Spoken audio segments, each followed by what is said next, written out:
स्वागत है stock news में। अगर आप मेरे चैनल पे पहली बार विजिट कर रहे हैं तो सब्सक्राइब करें ताकि आपको लेटेस्ट इन्फॉर्मेशन मिलता रहे। आज हम बात करेंगे वेदांता के बारे में। वेदांता के बारे में इसलिए क्योंकि इसने अपना जो है क्वार्टरली रिजल्ट जो है जारी कर दिया है और इसमें जो है कंपनी ने अपना जो है डिविडेंड का भी ऐलान किया है। तो आज जो है हम इन सब पे चर्चा करेंगे। इससे पहले जो है हम देख लेते हैं कि वेदांता जो कंपनी है अपना जो डिविडेंड का ऐलान की है। आज जो है 28 अप्रैल यानी कि 4:10 पे ये अपलोड हुआ है और अभी जो है कुछ देर पहले ये अपलोड किया गया है कि कंपनी ने अपना फाइनेंशियल रिजल्ट डिक्लेयर किया है। इसके अलावा डिविडेंड का भी ऐलान किया है। तो हम हर एक सेगमेंट को बड़ी बारीकी से समझते हैं। तो सबसे पहले देखेंगे कि इसने जो है डिविडेंड का ऐलान किया है। 31 रुपये पर शेयर आपको डिविडेंड के रूप में दिया जाएगा। इसके लिए जो है मंडे यानी कि 9 मई के दिन जो है रिकॉर्ड डेट है।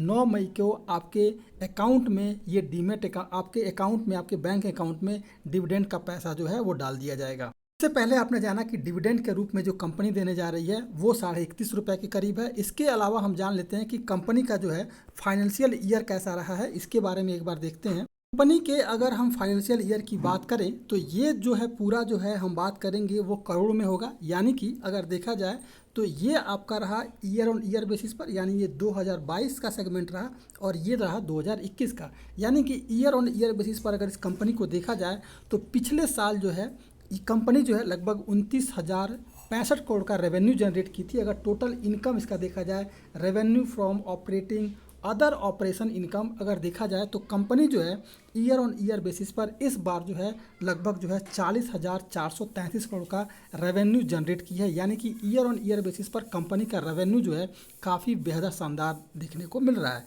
इसके अलावा अगर देखा जाए तो ये क्वार्टर एंड क्वार्टर बेसिस पर अगर इस कंपनी का रेवेन्यू देखा जाए तो भी इसमें हमें तेज़ी देखने को मिल रहा है, क्योंकि पिछली बार जो है कंपनी 34,674 करोड़ रुपए का रेवेन्यू जनरेट की थी और इस बार के जो क्वार्टर में इसने 40,433 करोड़ का रेवेन्यू जनरेट किया है, जो कि एक जो है काफ़ी मजबूत रेवेन्यू इसने जनरेट किया है। देख लेते हैं कि कंपनी का जो कुल खर्चा है वो अलग अलग सेगमेंट में यानी कि टोटल जो इसका एक्सपेंस है वो कैसा रहा है।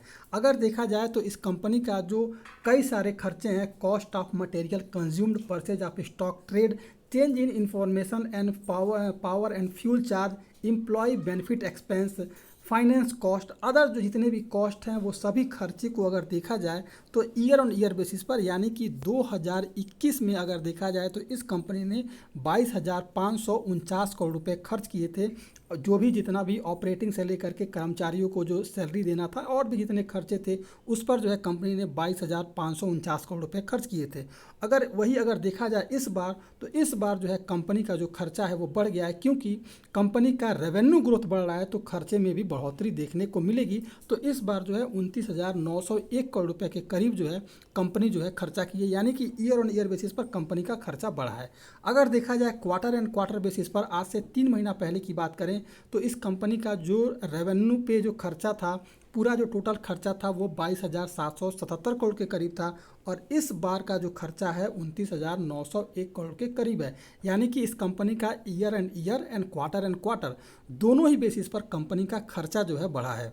देख लेते हैं कि कंपनी को प्रॉफिट कितना हुआ। अगर देखा जाए तो कंपनी का बिफोर एक्सपेंशियल आइटम एंड टैक्स यानी कि टैक्स के पहले अगर देखा जाए इस कंपनी का वो अगर देखा जाए तो इसमें जो है लगभग पिछले साल यानी कि 2021 की बात करें तो इस कंपनी का जो था प्रॉफिट था वो लगभग 6516 करोड़ था।